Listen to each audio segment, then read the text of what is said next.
Hey everybody, it's Gary, and this is episode number 2. And speaking of that, I'm not sure how many of these are going to be because I came to realize that I really don't know much about anything, so I don't know what else I could talk about. But one thing I can talk about in here is something that was a great source of frustration for me behind the drums for a very long time. And it wasn't actually until earlier this year on a song I was working on where I kind of noticed how to correct it. And I'm going to talk about that in this video. That sense of frustration for me was my left hand. And I tried a lot of different things to try to correct it. Why don't you cooperate? Well, we have ways to make you cooperate. I told you we have ways. Ow, ow, ow. Dear Lord, please make my left hand equal to my right hand on the drums. Otherwise, I'll be left with no choice other than to amputate and design a robotic arm which will do everything I want it to. Mm-hmm. Clearly, those options didn't help.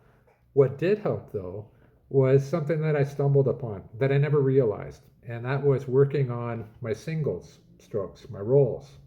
And how I found that was, it wasn't until I started recording myself on videos that I saw the problem and that I made the mental note to address it. And it was funny because I was at a Benny Greb clinic in 2013, and he made two comments that really stuck out to me, and they're common sense. One is common sense. One is obviously to practice.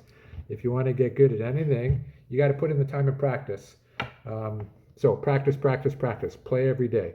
The second thing he recommended was to record yourself playing, and now I see the benefit of that. Before, I had always shied away from, I'm not a big selfie person or anything like that, or taking videos. So when he mentioned it, I thought about it, but there was nothing that I would entertain because I wasn't really into that stuff then.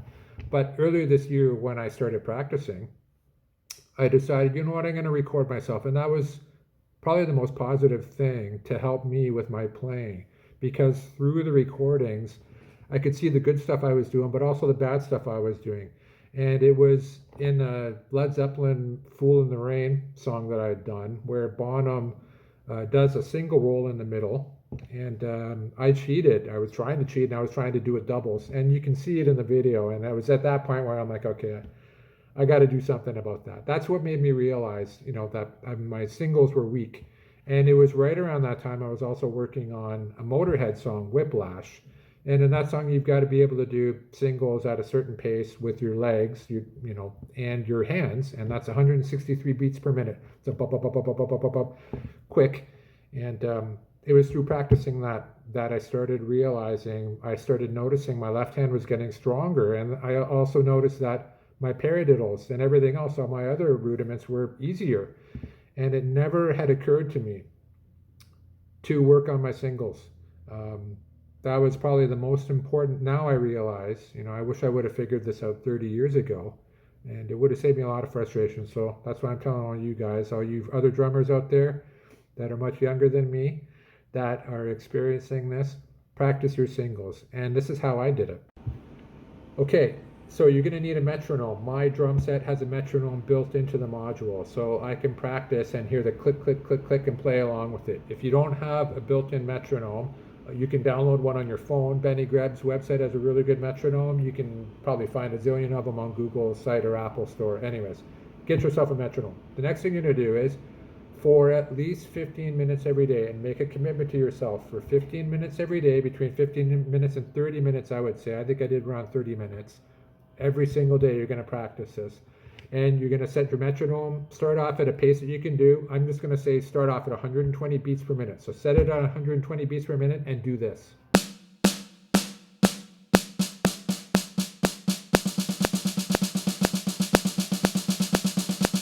Okay, now once you get the speed good at 120, we're going to start bumping it up. But I will make a small note here.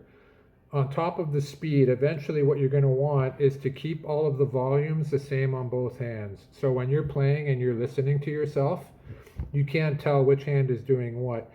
That's the aim. That will keep everything. I would say you'll have good control on both hands once you can start doing that.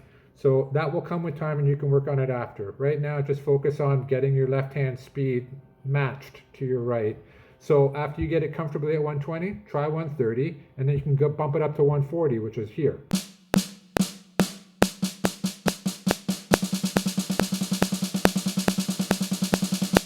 And at 160.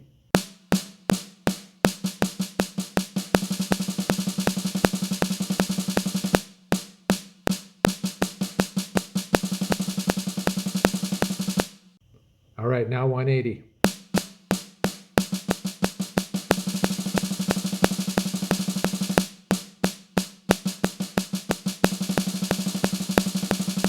And if you're feeling bold, you can go up to 200. I know for me, you can go higher, but for me, I had a goal of trying to be able to get my singles competently to 200 beats per minute. So here's 200.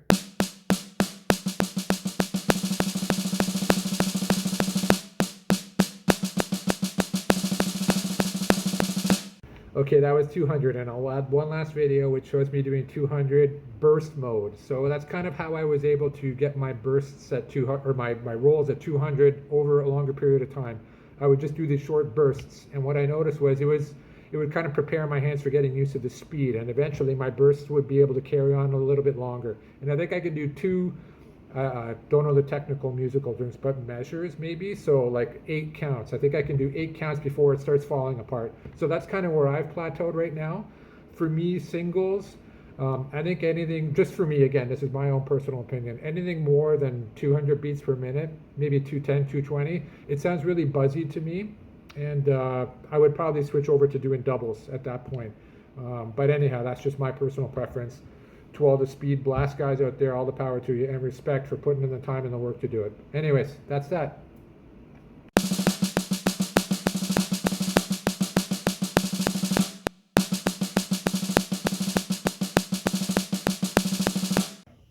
All right, this wraps up episode number 2, and I hope that this video has helped somebody somewhere in the world. Remember, you can't go wrong investing in yourself, so put in the effort, put in the time, practice, practice, practice. All right, bye-bye.